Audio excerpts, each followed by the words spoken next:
Hey, Feminist Frequency Radio listeners, why not join our Patreon community at patreon.com/femfreak? Seriously, what are you waiting for?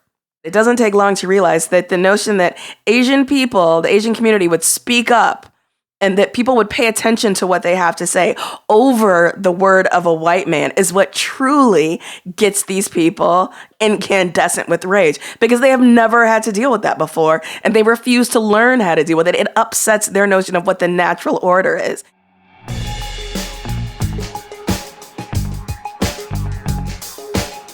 Welcome to Feminist Frequency Radio. This is the show that asks you to be critical of the media you love. I'm Anita Sarkeesian, and I'm joined by two women that refuse to stay out of the spotlight no matter how many times I try to cancel them. Carolyn Pettit. You'll never stop me. And Ebony Adams. Same. Oh, that was weak, Ebony. You just stole it. I was trying not to cough. I'm going to bring it. I promise. All right. In this week's episode, we're going to be talking about cancel culture, the ludicrous and easily disprovable notion that masses of people are having their lives and careers ruined by the overreaction of feminist scolds, vengeful minorities, or humorless social justice warriors. And all for the simple crime of not towing the politically correct party line. Stay tuned for our discussion. Well, hello, friends. Hey! Hello. This is going to be a good one. I feel it. I'm looking forward to finding out where we come down on the issue of cancel culture, you know? I know, right? That intro left a lot of, it's unclear what our thoughts and feelings are in the issue. So whether we're really big believers. See where we come down on. We will be as neutral as we possibly can, because that's totally the way of feminist frequency. That's right. And I mean, yeah, exactly. All right, let's gotta get hear into both this. sides.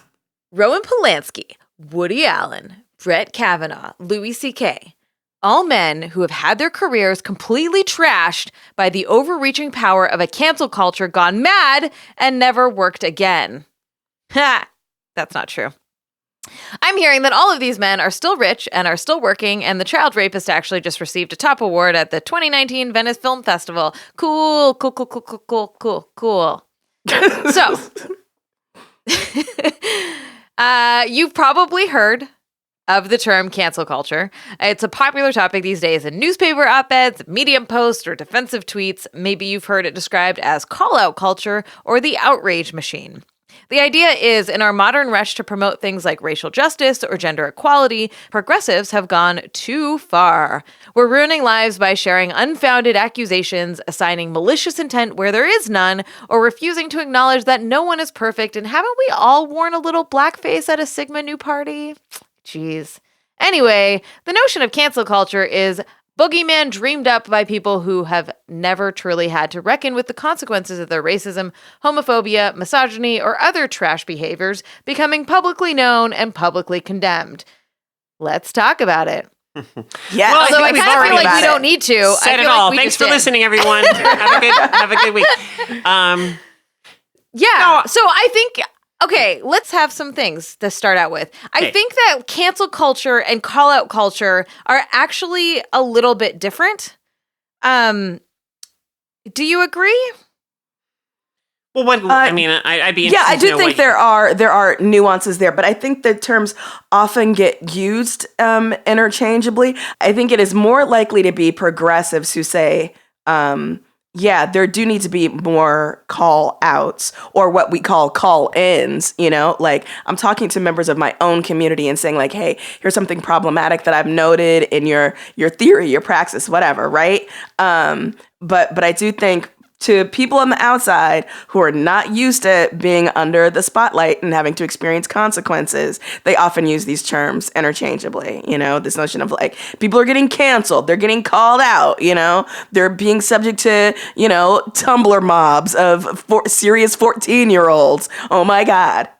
Well, and I think that the language here is important because, in my opinion, cancel culture is a way that's used by conservatives against progressives, right? That like this idea that it's all of these progressives are coming out and like destroying these powerful men who, just, maybe made a mistake or didn't make a mistake, or like their careers and lives shouldn't be ruined for the things that they've done. And I think that we have internalized that so much that like we are hearing and having debates within our communities about calling out and cancel culture and all of that, which is this ongoing thread in American politics of like the right coming up with terms that we then incorporate into the mainstream as totally normal or as totally apolitical when they're not. So like the term PC was definitely a term created by the right wing and right-wing conservatives to attack leftists for actually caring about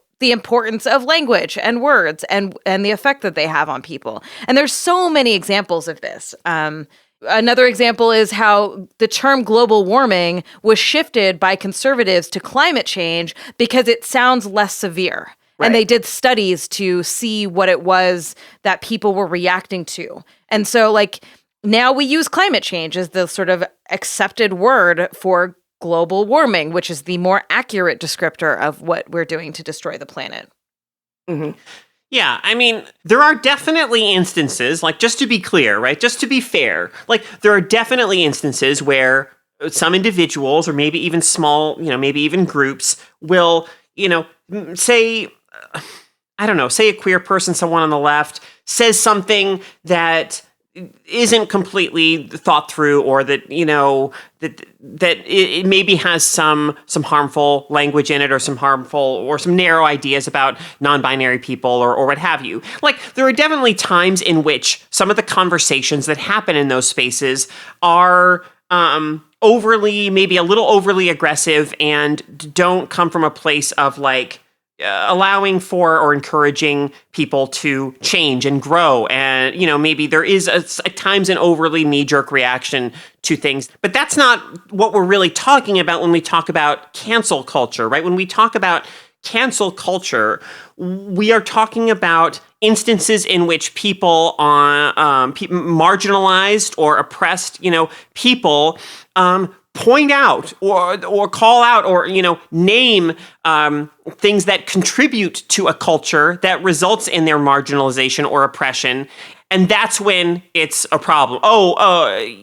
It's never it's never about people who are standing up for the marginalized being quote unquote canceled, right? It's never about, for instance, Colin Kaepernick and the consequences that he has suffered because he stood up for racial justice. That's never what the people who cry cancel culture are concerned with. They totally love consequences for actions that people take, but but not when the consequences are a result of people reaffirming the status quo, reaffirming racism, reaffirming transphobia or homophobia, right? Like, I think just within the past couple of days, like, Eddie Murphy issued an apology for a lot of the really, like, just today cringeworthy, horrifying, homophobic material in some of his early specials, like Raw. And, there's a certain uproar in response to that, like, oh, you shouldn't have to apologize. It's just, cancel culture. It's just, but no, as a queer person, I can say, like, that shit, like, the normalization of homophobia through stand-up comedy did and does contribute to a hostile culture. But again, like, it's always, you just have to look at, like, be aware of the power dynamics that are at play within cancel culture. Notice how it's always, what's defined as cancel culture is always those of us who are marginalized, who are oppressed, naming the things that contribute to our oppression. We are the cancel culture. But for whatever reason, again, like, the people who are thrilled that Colin Kaepernick hasn't been able to get work within the NFL for years, like, somehow that is not cancel culture. Right. Yeah, the people who most froth and rage about this, cancel culture gone mad. The thing that is most telling is that if you let them speak for long enough, which is not long at all, you will quickly realize that the notion that someone who is not already privileged in some way, so it's not white, it's not cisgender, it's not straight, whatever, the notion that anyone outside of those privileged categories would dare to have an opinion and express it, and to have that opinion matter, is ultimately what is at the root of their rage, right? So this recent furor over Shane Gillis and the widespread public condemnation over his shitty ass unfunny comedy, racist jokes about Asian folks and people trying to learn English, etc., right? When you read the comment threads of people who support Shane, like I said, it doesn't take long to realize that the notion that Asian people, the Asian community, would speak up and that people would pay attention to what they have to say over the word of a white man is what truly gets these people incandescent with rage, because they have never had to deal with that before, and they refuse to learn how to deal with it. It upsets their notion of what the natural order is. They don't mind people of communities talking amongst themselves, but the notion that that mattered, that those conversations would matter, that they would have to start taking into account what they say for a larger audience, is anathema to them. It's absolutely anathema. I think that there's two sort of major threads here in my mind. One we should come back to, and it's the calling out of predatory men, right? Mm-hmm. That, that's what we opened this with, abusers and predatory men that have caused severe harm by their actions. And then there's the comedy part of this. And those are slightly different, although it is a part of this larger conversation. And I think, what we've, Ebony and Carolyn, you've been talking about, comedians. And I think that there is a piece here that is articulated as more complicated, because comedians are upset about the fact that the public is reacting to their offensive jokes in a way that we didn't used to have. We didn't used to have a social media where everyone said their thoughts as soon as a new TV show came out. There were TV critics but there wasn't social media in the same way, right? And so there's a lot of comparisons to Lenny Bruce right now, where Lenny Bruce was someone who was a comedian in the past who literally got arrested for the things that he said. And there's this whole uproar around freedom of speech and blah, blah, blah, blah, blah, and all this stuff. And you can have whatever opinion you want on that. But I feel like comedians bring that up to be that's what's happening to us now.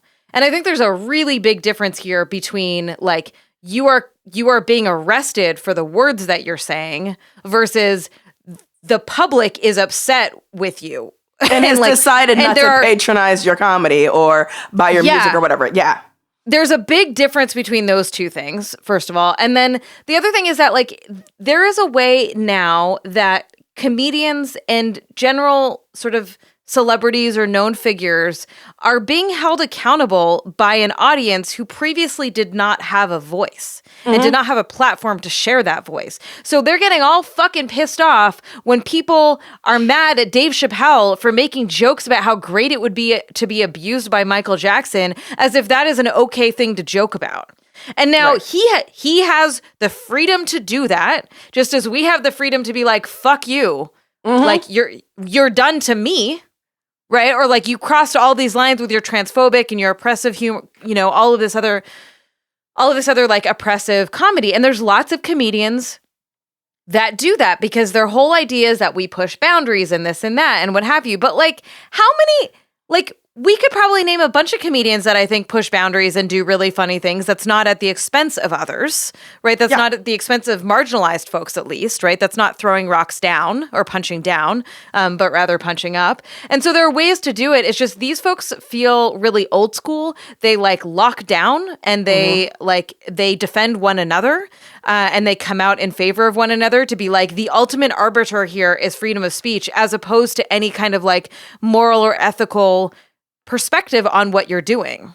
right? Yeah, and ultimately, white men should be trusted to set the standards by which everyone should live. And, that's saying that, like, if you're privileged, then equality feels like oppression. This idea that, like, they can't even say what they used to be able to say because, people are watching them too closely. And it's like, no, you still have the ability to deliver what kind of hackneyed shit, cornball, racist comedy you want to, but no one has to listen to it anymore. And we can share our reactions and why you're trash with other people and let other people know. Dave Chappelle made $35 million in 2018. Like a lot of the people that are being called out are like very, very wealthy people that are still making a lot of money, regardless of being called out by like by Twitter for 2 days or something, right? Like, let's just be clear on that. Yeah.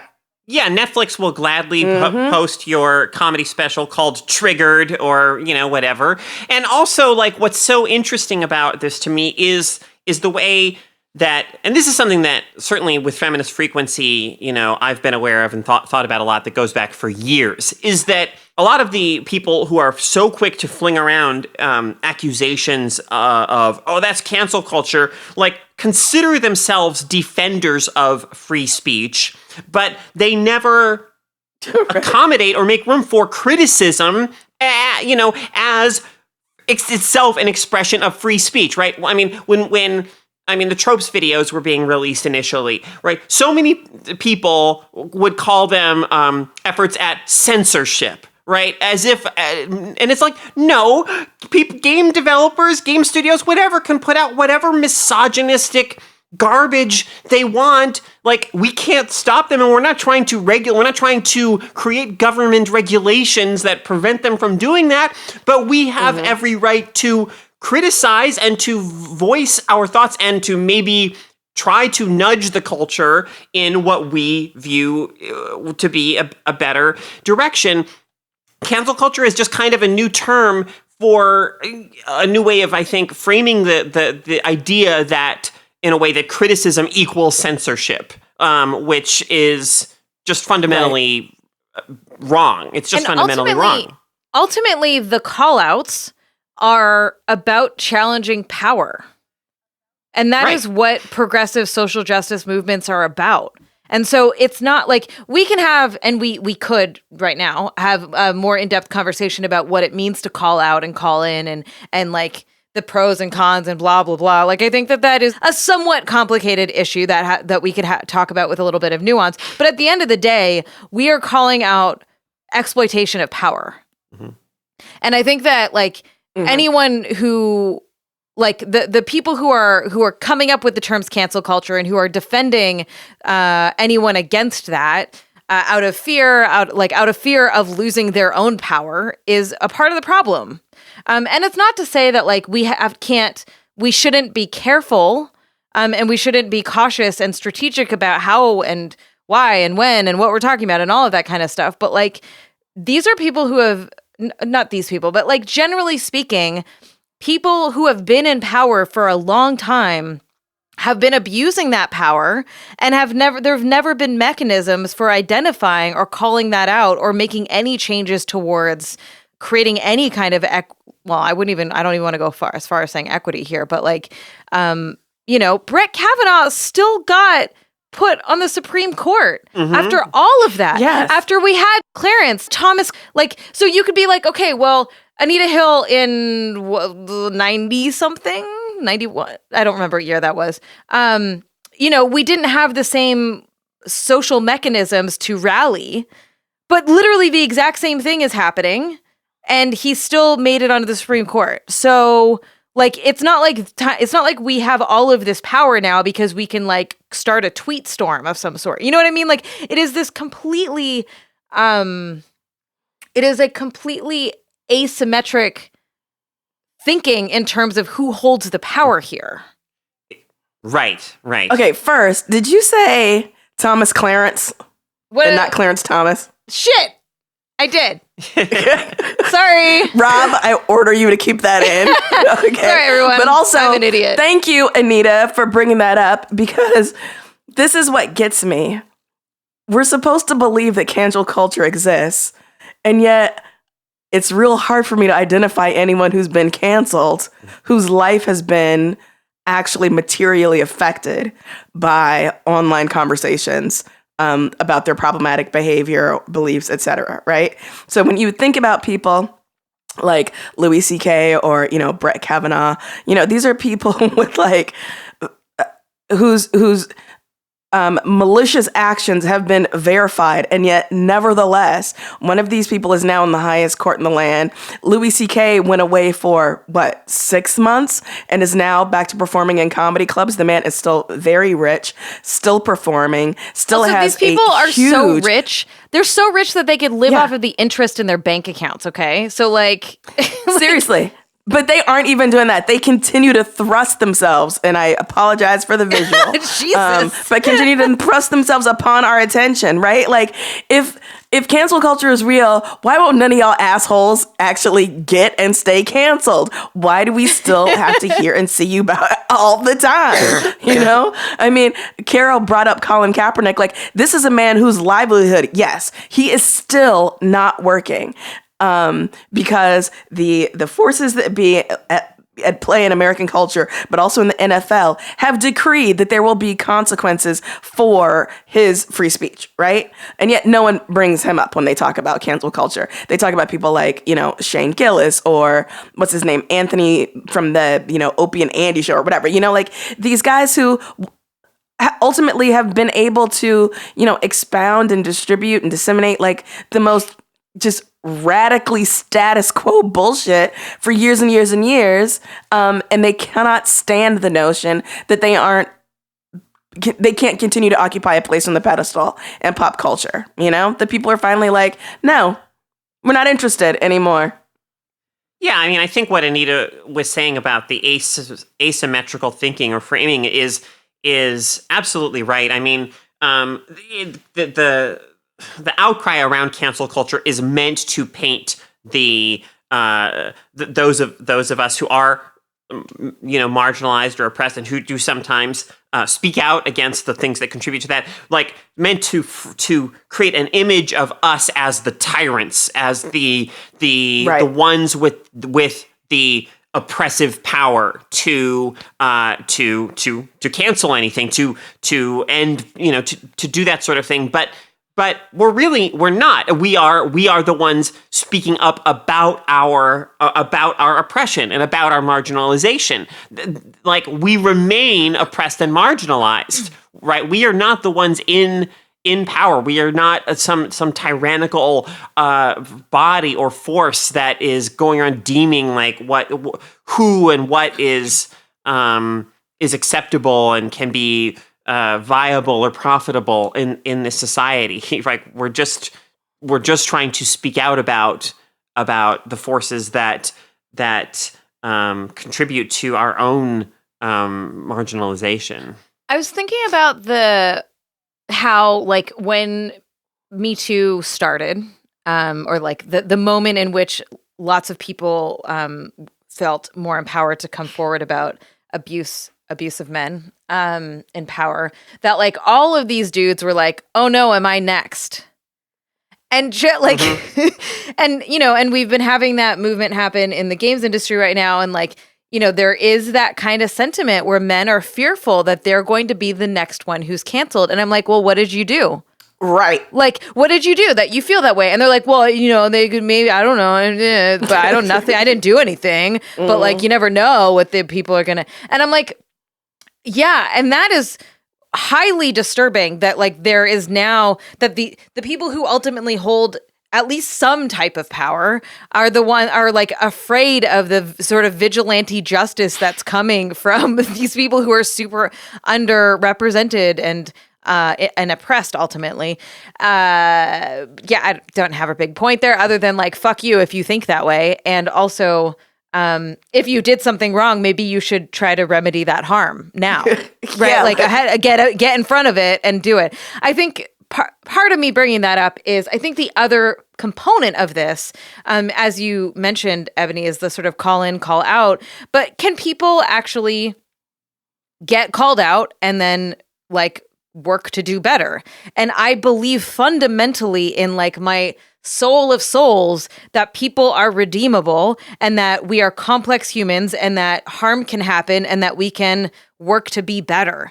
And it doesn't necessarily mean that the person you've harmed is ever going to forgive you or ever wants to do that work with you, but that you can be better. And so the response to being called out by all of these people, by a lot of the people, especially the comedians, is not to be like, oh, let me go process that and think about it and like get educated and learn some things and come back and be like, y'all, I fucked up. I understand these things now.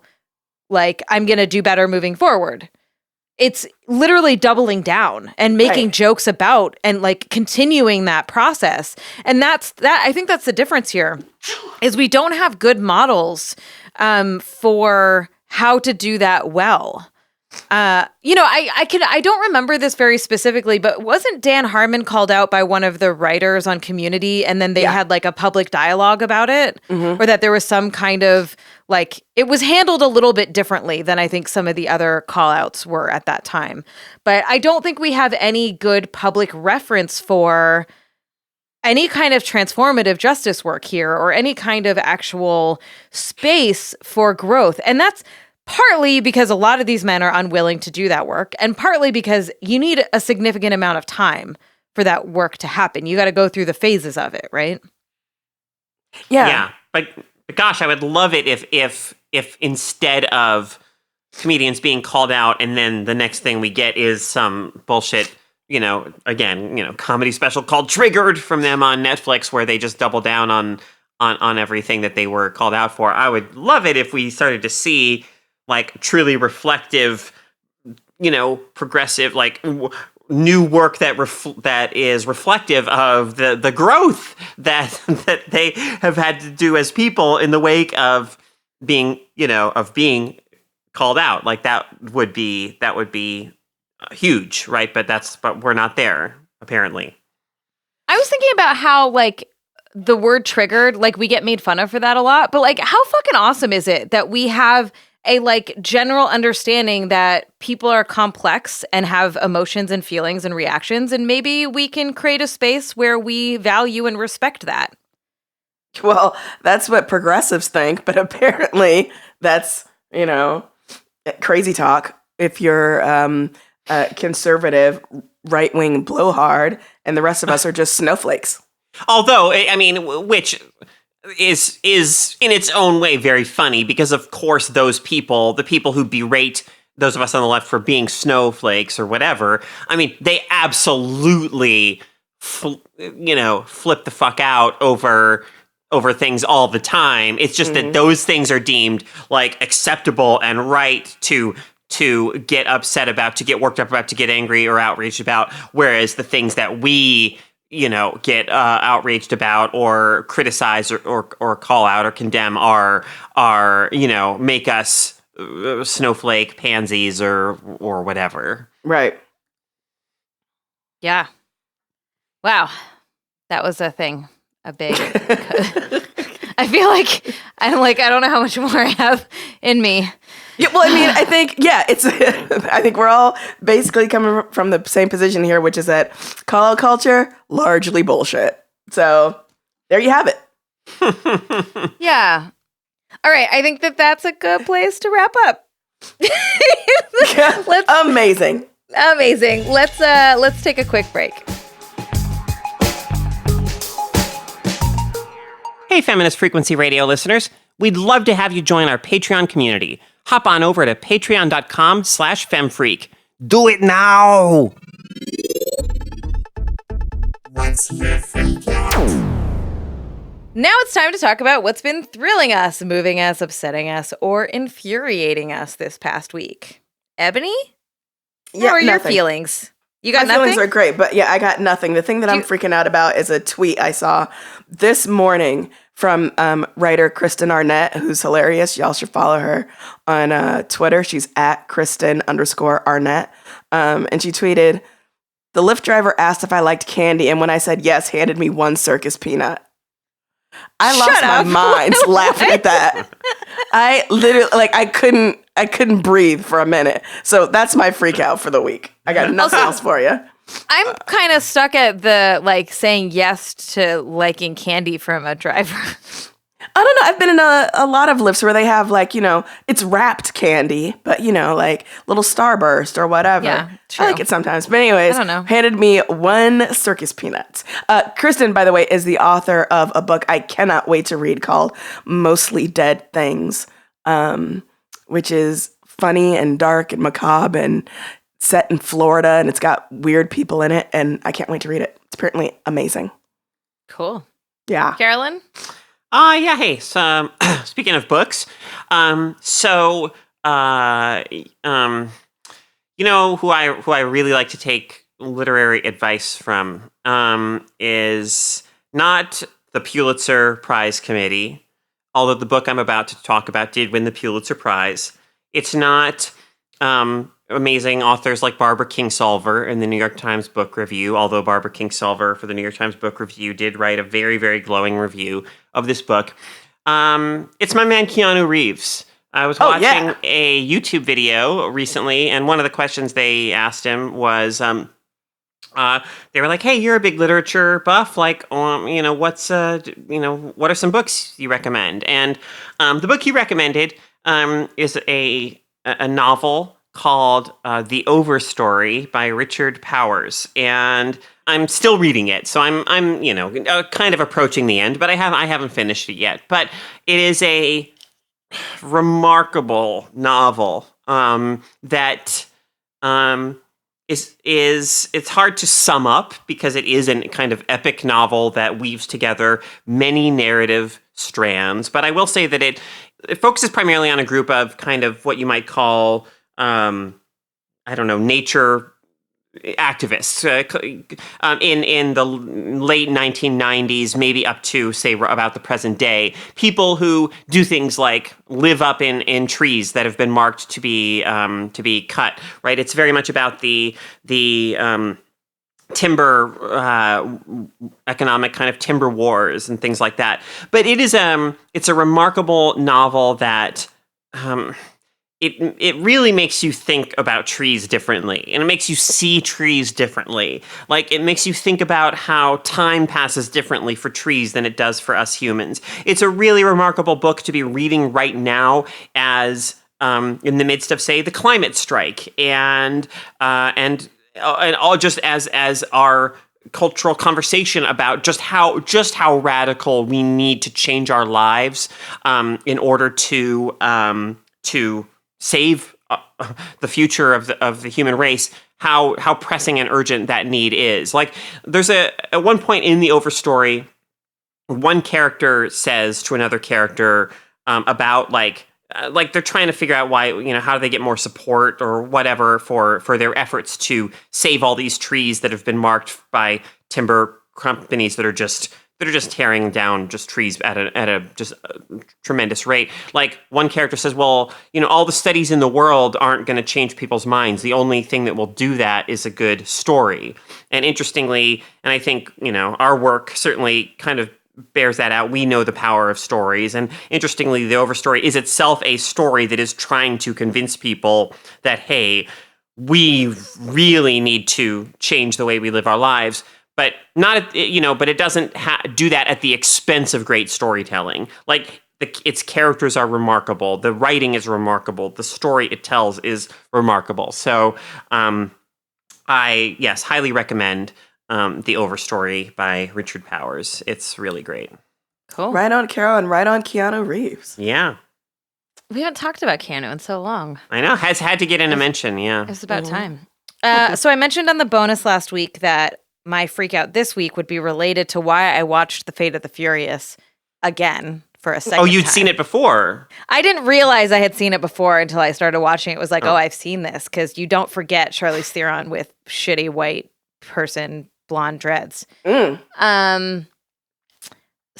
the reason I watched it was because last night to the time of this recording, I went to see The Fast and the Furious, a musical parody. Wow. Mm-hmm. And how was it?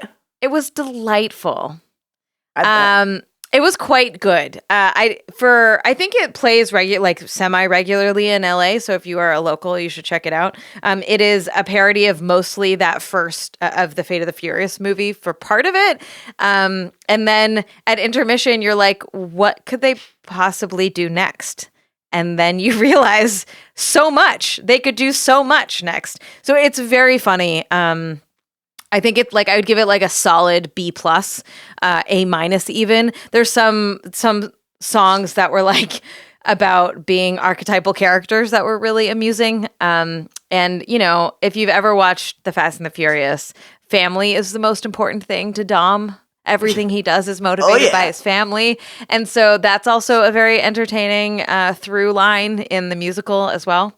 But yeah, super fun. I can link you to something about it, I guess, but it's not it's online. But I enjoyed that. And I think that we should go out of our houses occasionally and see things that are amusing. I'm not convinced about that. I know. A bold stance, Anita. Yeah. I don't do it often.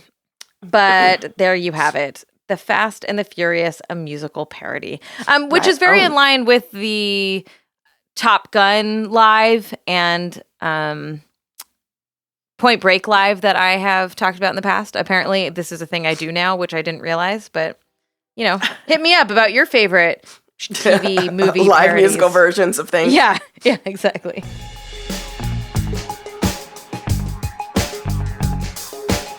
All right, thanks so much for listening to Feminist Frequency Radio. Stay tuned for the freaking after party, only available to backers of this podcast. Learn more at patreon.com/femfreak. You can find us everywhere great podcasts are found. If you haven't yet, go to iTunes and subscribe, rate, and review us. You can follow us on Twitter, Instagram, and all the social medias at femfreak.